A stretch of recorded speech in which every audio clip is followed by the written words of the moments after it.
About being the chair of the House Budget Committee and the passing of the budget deal to raise spending and suspend the debt limit so the government can borrow for 2 more years. The Committee for a Responsible Federal Budget estimates the new deal will add $1.7 trillion to the national debt over the coming decade. So my question is always, can any of this be reined in ever? Do you worry about the long-term impact on the national debt?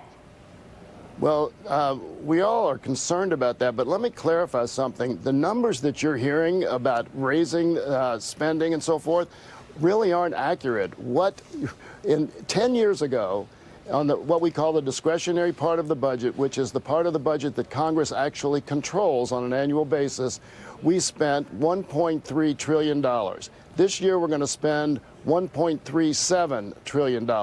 So that portion of the budget has gone up less than 10% in 10 years. So this wasn't a massive increase in spending. And what we're comparing it to, and this gets a little bit in the weeds, there was an artificial number set. Yeah, there was an artificial number set in part of the Budget Control Act in 2011 that said, if we don't lower if we can't come to a deal to lower the deficit, then we have automatic spending cuts that will take spending to 1.0 something trillion. So all of these comparisons are based on that, compared to that number, which never existed outside of an arbitrary artificial setting. So again, we're at the same level of spending essentially that we were 10 years ago. Meanwhile, inflation and other things means that the government hasn't been doing nearly enough to keep up with the demand for government services. And by the way, this includes defense spending, which is more than half of that number.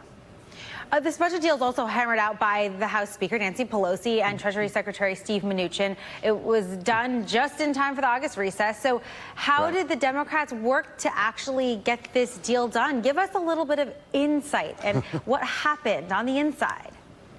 Well, I think a couple things happened. One is you had a very convenient confluence of motivation.